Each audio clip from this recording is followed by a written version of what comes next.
ប្រទេសថៃបាទតាក់ទងជាមួយនឹងប្រទេសថៃគឺខ្ញុំសូមដកស្រង់ពីកាសែត Household មកដែលបានផ្សាយមុននេះហើយដើម្បីឲ្យប្រិយមិត្តបានដឹងផងដែរតើនាយករដ្ឋមន្ត្រីថៃលោកអនុทิនឆាន់វីរគុលហ្នឹងគឺគាត់និយាយផ្លាស់ប្ដូរមតិអីយ៉ាងម៉េចច្រើនក្នុងពេលប្រមាណចុងក្រោយនេះបាទគឺបើតាមសេចក្តីរាយការណ៍របស់ខាងខៅសូតក៏ឲ្យដឹងថានាយករដ្ឋមន្ត្រីថៃគឺលោកអនុทิនឆាន់វីរគុលហាក់ដូចជាបន្ទន់វោហារសាស្ត្រដ៏កក្លឿនរបស់លោកចំពោះប្រទេសកម្ពុជាដែលបានថ្លែងការពីថ្មីនេះបន្ទាប់ពីមានការរិះគន់យ៉ាងខ្លាំងថាអេរយាប័តជាតិនិយមរបស់លោកអាចធ្វើឲ្យប៉ះពាល់ដល់ការចរចាពាណិជ្ជកម្មជាមួយនឹងសហរដ្ឋអាមេរិកហើយក្នុងពេលជាមួយគ្នានេះដែរលោកបានអះអាងថាប្រធានាធិបតីសហរដ្ឋអាមេរិកលោក Donald Trump បានសន្យាថានឹងកាត់បន្ថយពន្ធនាំចូលបន្តិចបន្តួចសម្រាប់ប្រទេសថៃប្រសិនបើប្រទេសថៃបានបោះសម្អាតមានបានឆាប់រហ័សតាមបណ្ដោយព្រំដែនជាមួយនឹងប្រទេសកម្ពុជាលោកអនុทิនបានថ្លែងដូចនេះក្នុងបទសម្ភាសន៍លើកដំបូងរបស់លោកជាមួយប្រព័ន្ធផ្សព្វផ្សាយនៅថ្ងៃទី18ខែវិច្ឆិកាបន្ទាប់ពីត្រឡប់មកពីដំណើរទស្សនកិច្ចទៅប្រទេសចិនដែលក្នុងអំឡុងពេលទស្សនកិច្ចនេះលោកបាននិយាយតាមទូរស័ព្ទជាមួយនឹងលោកប្រធានាធិបតី Donald Trump ផងជាមួយនឹងនាយករដ្ឋមន្ត្រីនៃប្រទេសម៉ាឡេស៊ីផងដែរគឺលោក Anwar Ibrahim ហើយស្របពេលដែលសន្ទនាគ្នាហ្នឹងក៏មានដំណឹងថាតំណាងពាណិជ្ជកម្មរបស់សហរដ្ឋអាមេរិកបានជូនដំណឹងទៅប្រទេសថៃថាការចរចាពាណិជ្ជកម្មត្រូវបានផ្អាករហូតដល់តែប្រទេសថៃគោរពតាមសេចក្តីប្រកាសសន្តិភាពដែលបានចូលរួមធ្វើជាសាក្សីដោយលោកប្រធានាធិបតី Donald Trump បាទតាក់ទងជាមួយនឹងប្រទេសកម្ពុជាផងដែរនាយករដ្ឋមន្ត្រីថៃបាននិយាយថាប្រធានាធិបតី Donald Trump បានសន្ទនាគ្នាជាមួយនឹងលោកដោយត្រង់ទៅត្រង់មកនឹងមានតម្លាភាពនៅក្នុងការសន្ទនាហើយដោយបញ្ជាក់ថាសហរដ្ឋអាមេរិកមានការព្រួយបារម្ភអំពីការបោះសម្អាតមីនលោកអនុทิនបានមានប្រសាសន៍ថាសហរដ្ឋអាមេរិកចង់ឃើញអ្វីមួយដោយដែលលោកបាននិយាយមកកាន់លោកផ្ទាល់នោះគឺថាគឺអត់មានការចរចាអ្វីទាំងអស់ទេបាទប្រសិនបើมันមានការឯកភាពគ្នានោះបាទក្តីបារម្ភរបស់សហរដ្ឋអាមេរិកគឺកើតចេញពីលទ្ធភាពដែលថាប្រសិនបើកម្ពុជាបំពេញសេចក្តីប្រកាសនេះប្រទេសថៃនឹងទៅបង្ខំឲ្យផ្អាកការគោរពរបស់ខ្លួនដែលរួមមានការបោះសម្អាតមីន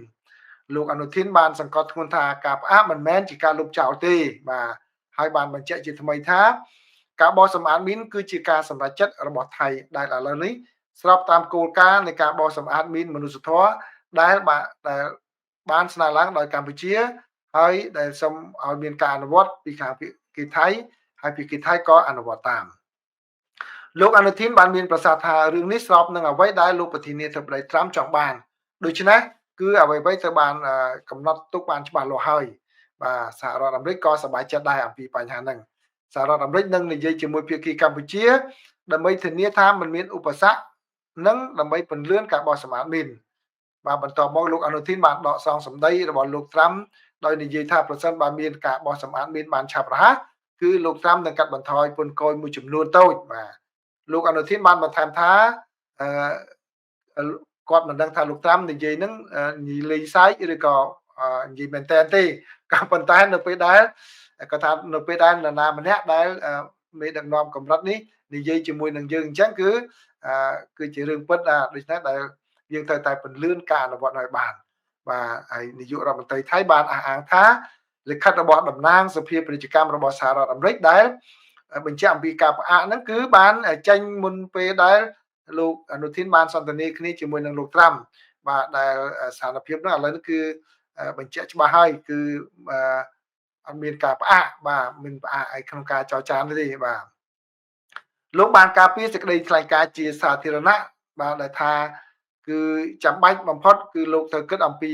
ផលប្រយោជន៍របស់ប្រទេសជាតិនិងប្រជាពលរដ្ឋរបស់ខ្លួនដោយលោកសង្កត់ធ្ងន់ថាការចរចាពាណិជ្ជកម្មគឺមានគោលបំណងកាត់បន្ថយការចំណាយបាទសម្រាប់ការរស់នៅរបស់ប្រជាពលរដ្ឋថៃបាទក្នុងគណៈពេលនោះដែរគឺក៏គាត់ត្រូវគិតអំពីអតិភិបបាទដល់សន្តិសុខជាតិរបស់ប្រទេសថៃផងដែរបាទជាការឆ្លើយតបទៅនឹងការព្រួយបារម្ភរបស់សាធារណជនថាកម្ពុជាអាចនឹងមិនគោរពតាមសហរដ្ឋអាមេរិកលោកអនុทิនបានកត់សម្គាល់ថាសហរដ្ឋអាមេរិកគឺជាសាក្សីនៃកិច្ចព្រមព្រៀងសន្តិភាពនេះហើយប្រទេសថៃបានដាក់ជូននៅសេចក្តីថ្លែងការណ៍ចំនួន11 ហើយដែលមានរៀបរាប់លម្អិតអំពីការដែលកម្ពុជាគឺរំលោភនៅចំណុចណាខ្លះហើយចំណុចណាខ្លះហើយនៅពេលសួរថាតើប្រទេសថៃនឹងនៅតែចូលរួមទេប្រសិនបើកម្ពុជានៅបន្តបង្កសកម្មភាពអរិភាពនោះបាទលោកអនុทิនបាននិយាយថាជាការធម្មតាទេដែលគឺនៅពេលណាដែលយើងចាប់ដៃគ្នាគឺយើងត្រូវតែនិយាយគ្នាញញឹមដាក់គ្នាហើយនឹងអនុវត្តកិច្ចការមួយចំនួនទៀតដោយចូលលើផលប្រយោជន៍ជាតិជាធំបាទនេះគឺជាអ្វីដែលលោកអនុทิនបានថ្លែងប្រាប់អ្នកសារព័ត៌មានជាការកត់សម្គាល់របស់ខ្ញុំគឺខ្ញុំដូចជាមិនសូវជឿអ្វីដែលគាត់និយាយនឹងសោះពីព្រោះរឿងដែលគាត់បាននិយាយជាមួយនឹងលោកត្រាំនោះគាត់បានសរសេរតាំងពីម៉ោង2ភ្លឺបាទម៉ោង1 7 2ភ្លឺម្ដងរួចហើយរៀបរាប់លម្អិតហើយឥឡូវនេះស្រាប់តែគាត់មកបកស្រាយរឿងណាផ្សេងទៀតបាទអញ្ចឹងនេះគឺជាការចុះផ្សាយរបស់កាសែតខៅសូតខ្ញុំ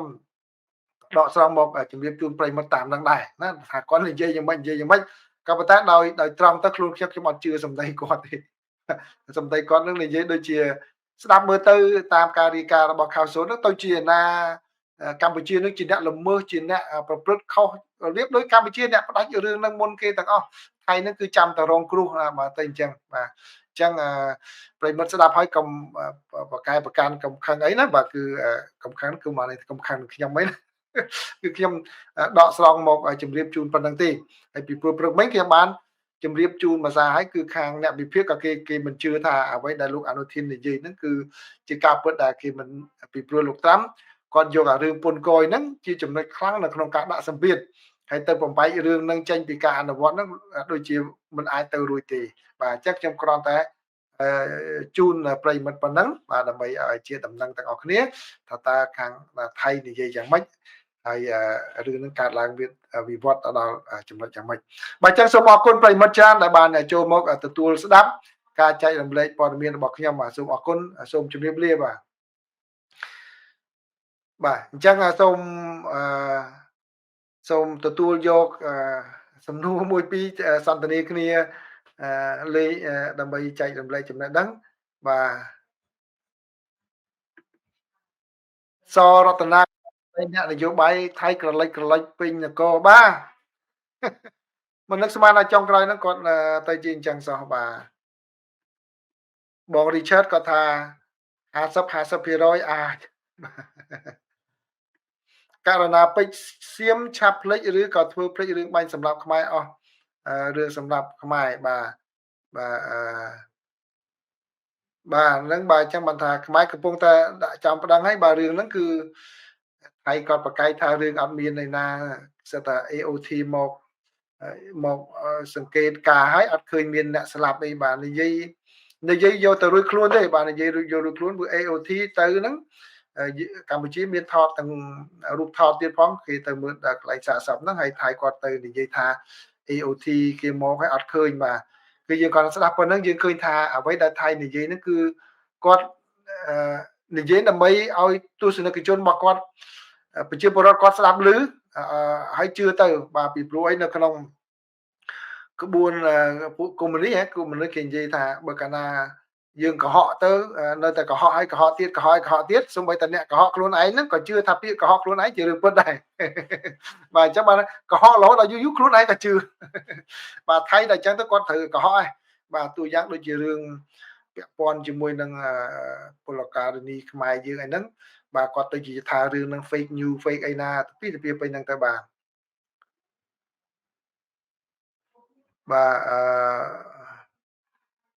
សុផាណាក៏ថាមុននេះនិយាយថាការផ្អាកការចរចាពន្ធរបស់អាមេរិកមកលើកថៃមិនពាក់ព័ន្ធជាមួយចំនួនថៃគេឥឡូវអីចេះចុះវិញបាទជាការពិតអញ្ចឹងមែនបាទពេលខ្លះយើងស្ដាប់មើលគាត់បើយើងមើលពេលហ្នឹងគឺតាំងពីដើមទីបាទនៅក្នុងរឿងនេះតាំងពីដើមទីមកគឺយើងបានឃើញហើយគឺជំហររបស់រដ្ឋាភិបាលស៊ីវិលហើយនឹងថៃយោធាថៃហ្នឹងគឺនិយាយមកអត់ត្រូវគ្នាទេខាងរដ្ឋាភិបាលស៊ីវិលព្រមព្រៀងទៅយោធាហ្នឹងគឺមិនព្រមមកទៅរឿងអញ្ចឹងបាទ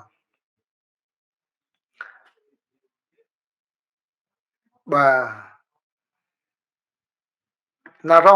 ងក៏ថាបងសូមរំលឹកបងការចែករំលែកអំពីច្រកដ៏ពិសេសមួយដែលកម្ពុជាអាចស្និទ្ធនឹងសហរដ្ឋអាមេរិកណារងខ្ញុំនិយាយព្រឹកនិយាយម្សិលមិញហើយតានិយាយឲ្យខ្លះហើយបាទណារងអាចទៅមើល កម្មវិធី Q&A ពីព្រោះឥឡូវខ្ញុំចាប់ផ្ដើមឃើញចិត្តពីព្រោះ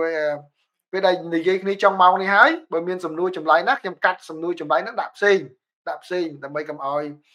វែងពេកអ្នកខ្លះគាត់ថាចូលមកពិបាកស្ដាប់វែងពេកអញ្ចឹងកាត់សំណួរចម្លើយផ្សេងអញ្ចឹងនរងទៅស្ដាប់សំណួរចម្លើយដែលខ្ញុំបាននិយាយឆ្លើយហើយម្សិលមិញណាក្នុងនីតិសំណួរចម្លើយប្រចាំថ្ងៃម្សិលមិញខ្ញុំបាននិយាយហើយណាបាទអញ្ចឹងទៅមើលហ្នឹងបាទឥឡូវមើលមានសំណួរណាមួយឆ្លើយឲ្យបានដើម្បីទុកកាត់នីតិ Q&A មើលបើតែមិនអញ្ចឹងអត់មានអីខកជ្រុលចាស់អាត្មាបាទស៊ីថាសួរថាម៉េច right on the moment who believe in Thai for more we can only observe on what the US react to Thailand យ៉ាបាទចាំមើលចាំមើលតើអាមេរិកគាត់ប្រតិកម្មយ៉ាងម៉េចមើលបាទពីព្រោះយើងនិយាយលេងរបៀបរដ្ឋបាលចុះបាទរបៀបរដ្ឋបាលគឺ simple ចាំមកថារឿងនិយាយអីក៏ដោយយើងរៀនចេះខ្ញុំចែករំលែកចំណេះដឹងខ្ញុំជឿថាប្រិយមិត្តមួយចំនួនដឹងហើយប៉ុន្តែគាត់ក្នុងករណីក្មួយខ្លះចង់បានបន្ថែមទៀតគឺចេះយើងត្រូវរៀនចេះការផ្ញើលិខិតរបស់ខាងតំណាងពាណិជ្ជកម្មរបស់សហរដ្ឋអាមេរិកទៅថៃហ្នឹងអាហ្នឹងគេថាជាលិខិតផ្លូវការតាមរដ្ឋបាលគេមានលេខមានអីចុះរបស់គេផ្ញើទៅជូនចឹងផ្ញើទៅមុនមែនប៉ុន្តែលោកត្រាំបាននិយាយជាមួយគាត់ក្រោយណាហើយបើទោះបីជានៅក្នុងការនិយាយហ្នឹងលោកត្រាំលោកបានបញ្ជាក់ថាលុបចោលក៏ដោយណាលែងផ្អាកវិញក៏ដោយក៏តំណាងពាណិជ្ជកម្មគេទៅផ្ញើលិខិតមួយទៀតបាទផ្អែកទៅលើការព្រមព្រៀងចុងក្រោយការវិវត្តចុងក្រោយនេះគឺការចរចាពាណិជ្ជកម្មនឹងនៅបន្តដដែលសូម disregard ខ្មែរថាសូមទុកមកខៈចោលលិខិតដែលបានផ្ញើពីពេលមុនគេត្រូវមានលិខិតនឹងមួយទៀតបាទមិនមែនមកទាញសន្និដ្ឋានតាមមាត់នឹងទេបាទអត់និយាយអញ្ចឹងទេការធ្វើអីក៏ដោយរវាងប្រទេសនិងប្រទេសការទំនាក់ទំនងមានលិខិតផ្លូវការបាទអញ្ចឹងបើសិនជាគាត់មានលិខិតផ្លូវការពីតំណាងពាណិជ្ជកម្មហ្នឹងគឺគាត់នឹងយកមកបង្ហាញហើយដោយសារឯគាត់និយាយអញ្ចឹងដោយសារតែការជួបគ្នាលើក្រោយហ្នឹងគឺវានៅដល់ចុងខែ12នោះបាទចុងខែ12ដូច្នេះគាត់មានពេលបាទទោះបីជាគេផ្អាកមែនក៏ដោយបើសិនជាពិតជាផ្អាកបានន័យថាខែ12នេះគេអត់ប្រជុំមួយគាត់ទេក៏ប៉ុន្តែបើសិនជាក្នុងមុនដល់ខែ12ចុងខែ12ហ្នឹងគាត់ធ្វើអ្វីមួយជាមួយកម្ពុជាបានល្អហើយអត់មានរឿងរ៉ាវអញ្ចឹងបាទពេលហ្នឹងគឺដល់ពេលហ្នឹងគេអាចនឹងផ្ញើលិខិតមកថាឥឡូវនេះយើងនឹងជួបគ្នាតាមការកំណត់នៅខែ12ហ្នឹងវិញបាទអញ្ចឹងណាអញ្ចឹងបានន័យថាថៃគាត់និយាយជាមួយនឹងប្រិមិត្តរបស់គាត់អ្នកបោះឆ្នោតរបស់គាត់ច្រើនជាងជាការដែលនិយាយនេះបាទមានអូនផាវីគាត់ថាអូនផាវីតឡាណាគាត់ថាហួសពីគិតគូបាពួកសៀមនេះពួកការធ្វើឈួនសម្ដែងសំដូចរឿងភាគឲ្យបងបាទពិបាកគិតដែរមិនបាច់គិតដល់តែនេះទេបាទ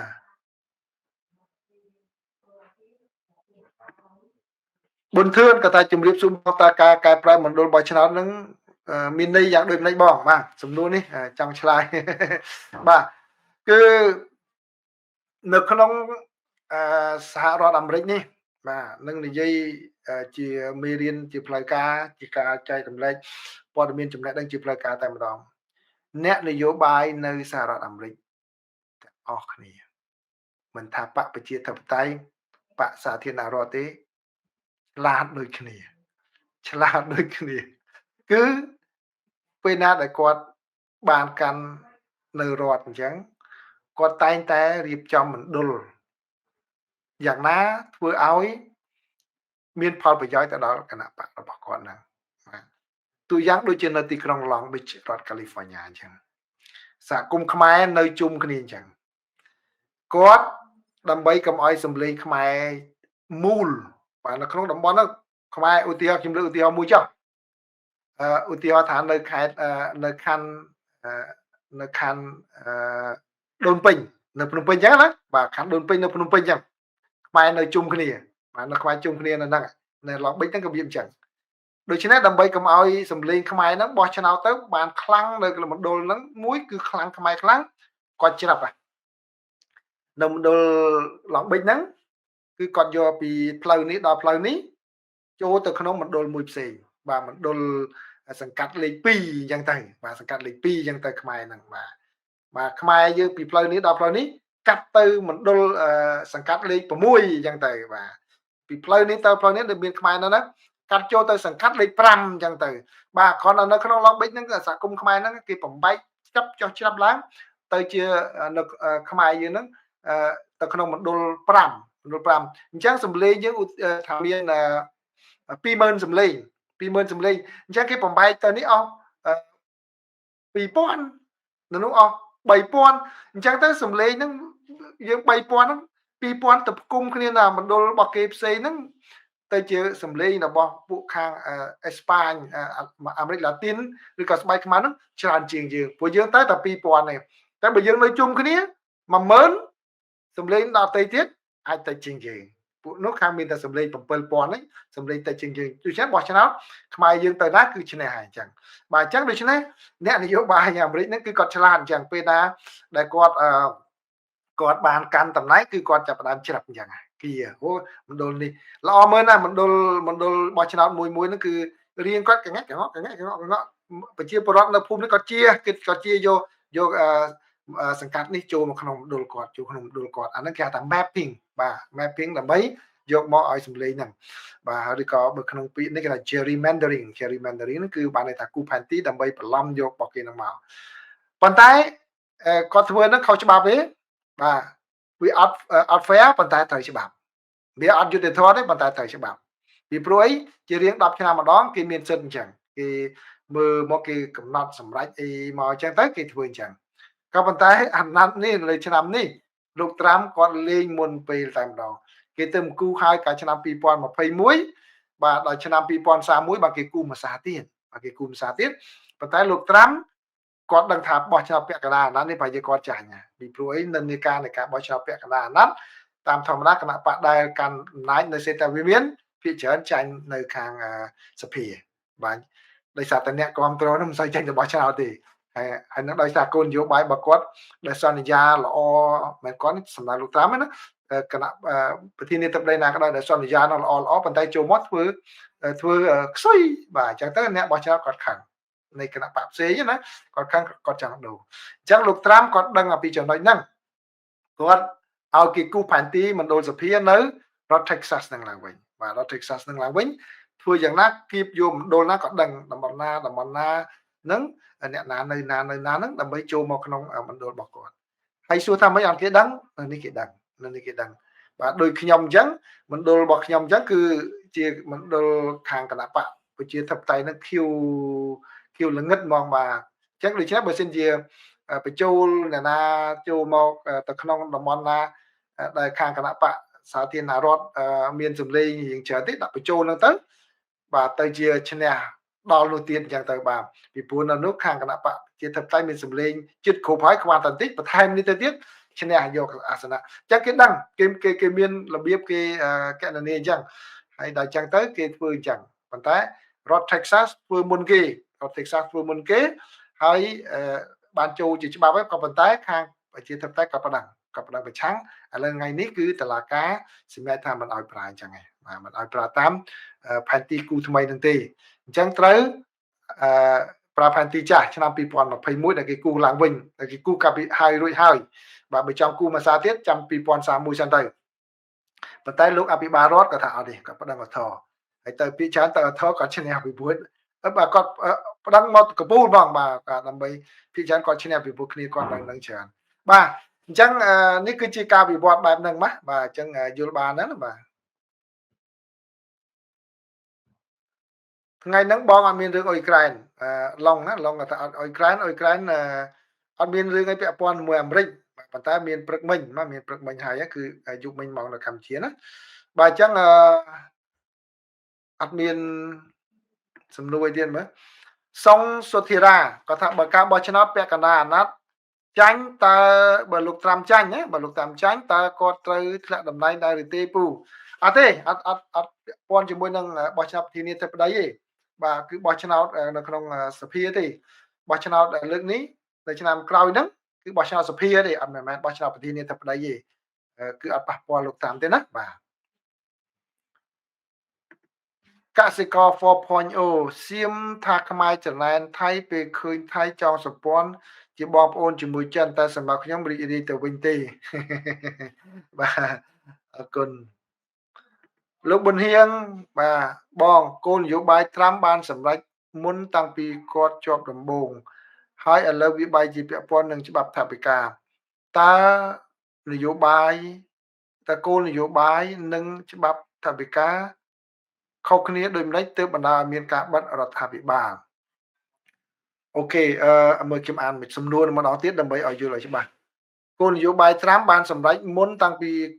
គាត់ជាប់ដំបូងបាទទៅហើយតាំងពីបានគាត់មុនគាត់ជាប់ឆ្នោតគាត់ដាក់គោលហើយឥឡូវបែរជាពាក់ព័ន្ធនឹងច្បាប់ថាវិការតើគោលនយោបាយនឹងច្បាប់ថាវិការខុសគ្នាដូចម្តេចទើបបណ្ដាលឲ្យមានការបិទរដ្ឋាភិបាលបាទអូខេយល់បានហើយជាការពិតគឺបេក្ខជននីមួយៗតាំងប្រជាធិបតេយ្យសាធារណរដ្ឋហើយនិង independent ក៏ដោយពេលដែលធ្វើការឃោសនានឹងយើងតែងតែបង្ហាញនៅគោលនយោបាយរបស់យើងមុននឹងថាបើយើងជាប់ឆ្នោតយើងអនុវត្តយ៉ាងម៉េចណាដោយលោកប៊ុនហៀងដឹងហើយគឺលោកប្រធានាធិបតីលោកផ្ដោតសំខាន់ទៅលើការដែលអន្តោប្រវេសន៍ណាបង្ក្រាបអន្តោប្រវេសន៍គោលនយោបាយអាមេរិកមុនគឺគិតពីបញ្ហានៅក្នុងស្រុករបស់សហរដ្ឋអាមេរិកមុនពីរឿងសន្តិសុខរបស់សហរដ្ឋអាមេរិកហើយនឹងពីរឿងពន្ធដែរអញ្ចឹងទៅហើយនឹងកាត់បន្ថយការចំណាយរបស់រដ្ឋាភិបាលទៅលើរដ្ឋាភិបាលសហព័ន្ធបាទមានច្រើនណាស់គោលនយោបាយរបស់គាត់ទៅមើល project 2025របស់វិទ្យាស្ថាន Heritage Foundation បាទនឹងឃើញហ្នឹងអញ្ចឹងនេះគឺជាគោលនយោបាយដែលលោកប្រធានាធិបតីគាត់យកទៅបង្ហាញជូនអ្នកបោះឆ្នោតដើម្បីឲ្យអ្នកបោះឆ្នោតគ្រប់គ្រងគាត់ណាបាទពេលដែលគាត់ជាប់ឆ្នោតអញ្ចឹងគាត់ត្រូវតែអនុវត្តគោលនយោបាយរបស់គាត់ហ្នឹងអញ្ចឹងដើម្បីសម្រេចគោលនយោបាយរបស់គាត់ហ្នឹងបានបាទគឺលោកយល់ថាអតិភិបទៅលើបញ្ហាសន្តិសុខអញ្ចឹងទៅបង្កើនថវិកាទៅលើបញ្ហាសន្តិសុខអញ្ចឹងគេត្រូវធ្វើច្បាប់ថវិកាមួយបាទសម្រាប់ចាយវាយដែលគាត់ហៅថា one big beautiful bill ហ្នឹងណាបាទសម្រាប់ជាទូទៅបាទជាទូទៅតំណនឹងជាគេហៅថាដូចជាផែនការមេបាទផែនការមេសម្រាប់ការចំណាយដើម្បីធ្វើយ៉ាងណាឲ្យសម្រេចបាននៅគោលនយោបាយរបស់គាត់ដែលគាត់បានឃោសនាហ្នឹងអញ្ចឹងអា one big beautiful bill ហ្នឹងគឺជាច្បាប់សម្រាប់ចំណាយថវិកាគ្រប់គ្រងឲ្យឈ្នះឲ្យអនុវត្តបាននៅផែនការរបស់គាត់អញ្ចឹងពេលដែលនៅក្នុងការពិភាក្សាអំពី one bill របស់លោកត្រាំហ្នឹងច្បាប់ថវិការបស់លោកត្រាំសម្រាប់ទូទៅក្នុងការអនុវត្តគោលនយោបាយរបស់គាត់ហ្នឹងគឺការអនុម័តសម្លេងគឺនៅក្នុងរដ្ឋសភាខាងគណៈបកសាធារណរដ្ឋគាត់មានសម្លេងគ្រប់គ្រាន់ដើម្បីអនុម័តច្បាប់ហ្នឹងទៅរួចទៅខាងព្រឹទ្ធសភាគាត់មានសម្លេងគ្រប់គ្រាន់ដើម្បីអនុម័តច្បាប់ហ្នឹងទៅរួចដោយសារគេប្រើរូបមន្តsuper majority 50+1បាទ50+1អញ្ចឹងគណៈបកសាធារណរដ្ឋនៅរដ្ឋសភាក៏គ្រប់នៅខាងព្រឹទ្ធសភាក៏គ្រប់អញ្ចឹងច្បាប់ហ្នឹងចេញរួចទៅបាទគ្រាន់តែពេលដែលអនុម័តច្បាប់ហ្នឹងដំបូងពិភាក្សាគ្នាមានគណៈបកប្រជាសាធារណរដ្ឋខ្លះគាត់អាចនឹងប៉ះពាល់គាត់នៅជជែកគ្នាយូរមិនព្រមគ្រប់គ្រងអីចឹងវាមានចំណុចច្រើនហ្នឹងរឿងទី2ណារឿងទី2ហើយនៅក្នុងរឿងទី2ហ្នឹងគឺច្បាប់ហ្នឹងឯងកាត់បន្ថយការចំណាយទៅលើសុខុមាលភាពសង្គមបាទតែចឹងទៅខាងគណៈបកប្រជាធិបតេយ្យគាត់ប្រឆាំងគាត់អត់គ្រប់គ្រងមកនិយាយរួមការបោះឆ្នោតគ្រប់គ្រង one big beautiful bill របស់លោកតាមហ្នឹងគឺគេថា along party line ស្របតាមបន្ទាត់នយោបាយរបស់គណៈបកតែម្ដងគណៈបកប្រជាធិបតេយ្យអត់គ្រប់គ្រងទេប៉ុន្តែជំទាស់អត់បានដោយសារអីសម្លេងខ្លួនលើកអត់គ្រប់បាទហ្នឹងចំណុចទី2តោះណាគឺបាទទៅចឹងអញ្ចឹងដើម្បីឲ្យដំណើរការរដ្ឋាភិបាលបាទប្រចាំឆ្នាំត្រូវមានច្បាប់ថវិកាដោយឡែកមួយទៀតបាទចឹងអា one big beautiful bill ហ្នឹងគ្រាន់តែជាច្បាប់ធ ធំថវិកាធំនៃការបង្ហាញពីផែនការមេនៃការចំណាយទៅលើអ្វីជាវិស័យអាទិភាពគ្រាន់តែនឹងអត់មានជា commitment ជាលុយទេបាទអត់លុយទេអត់មានលុយនៅក្នុងហ្នឹងគាត់ថាលុយជាគោលថាអាចចំណាយប្រមាណកាត់បន្ថយពន្ធយ៉ាងម៉េចចឹងហើយបានអ្នកខ្លះគេថាច្បាប់ពន្ធបាទច្បាប់ពន្ធដល់ពេលនៅក្នុងដំណើរការរដ្ឋាភិបាលប្រចាំឆ្នាំប្រចាំថ្ងៃប្រចាំឆ្នាំឬក៏ប្រចាំថ្ងៃប្រចាំខែហ្នឹងបាទដំណើរការរដ្ឋាភិបាលថ្នាក់ជាតិឃើញមាននៅស្រុកខ្មែរឃើញមានមួយខ្លះគាត់បកប្រែថារដ្ឋាភិបាលក្រោមជាតិមែនទេ Federal ហ្នឹងគឺថ្នាក់ជាតិហើយថ្នាក់ជាតិហើយពួក state ទេបានថាក្រោមជាតិបាទថ្នាក់ក្រោមជាតិហ្នឹងពួកនៅតាម state ពួក Federal ហ្នឹងពួកជាតិបាទអញ្ចឹងដើម្បីការចំណាយប្រចាំឆ្នាំហ្នឹងគេត្រូវមានច្បាប់ថវិកាមួយផ្សេងទៀតប្រចាំឆ្នាំដែលបញ្ចប់ជារៀងរាល់ថ្ងៃទី30ខែកញ្ញាឆ្នាំសារពើពន្ធគឺចប់ថ្ងៃទី30ខែកញ្ញាអញ្ចឹងដើម្បីឲ្យដំណើរការរដ្ឋាភិបាលបានហ្នឹងច្បាប់ថវិកាហ្នឹងគឺនៅបោះឆ្នោតនីតិវិធីខុសគេនៅរដ្ឋសភាបោះឆ្នោតដោយសម្លេង50+1ទេអញ្ចឹងគណៈបកសាធារណរដ្ឋមានសម្លេងគ្រប់ឡើងទៅភុលប៉ុន្តែទៅពេលទៅព្រឹទ្ធសភារូបមន្តនៃការគ្រប់គ្រងហ្នឹងខុសវិញគឺត្រូវសម្លេង60បានអាចបោះឆ្នោតគ្រប់គ្រងច្បាប់ថវិកាហ្នឹងបាទកន្លែងនឹងឯងដែលជាចំណុចខ្ទាស់នៃច្បាប់ថវិកាហ្នឹងប្រចាំឆ្នាំហ្នឹងប្រចាំឆ្នាំហ្នឹងមិនមែនអា one big beautiful bill ទេណាពីព្រោះអីគណៈបកប្រជាធិបតេយ្យគាត់អត់គ្រប់គ្រងទេការកាត់បន្ថយការចំណាយទៅលើវិស័យសុខុមាលភាពសង្គមទៅលើសុខាភិបាលអីហ្នឹងប៉ុន្តែសម្លេងក៏អត់គ្រប់ពេលដែលអនុម័តច្បាប់ហ្នឹងឃើញទេប៉ុន្តែនៅពេលដែលអនុម័តថវិកាប្រចាំឆ្នាំពេលដែលមកដល់ព្រឹទ្ធសភាសម្លេងគាត់មានកម្លាំងវិញពីព្រោះអីគណៈបក្សសាធារណរដ្ឋមានតែសម្លេងដូចជា53ទេអត់គ្រប់អញ្ចឹងត្រូវការសម្លេងពួកគាត់7ដើម្បីបាន60ដើម្បីអនុម័តច្បាប់ថវិកានឹងចាយវាបានពេលនឹងឯងគាត់ងក់ទើងកន្លែងហ្នឹងដើម្បីចាប់ចំណុចតាឥឡូវដើម្បីឲ្យខាងគណៈបកប្រជាធិបតេយ្យគ្រប់គ្រងត្រូវតែចំណាយថវិកាមកលើបញ្ហាសុខាភិបាលគឺទៅលើ Obamacare ហ្នឹងដែលនៅក្នុង One Big Beautiful Bill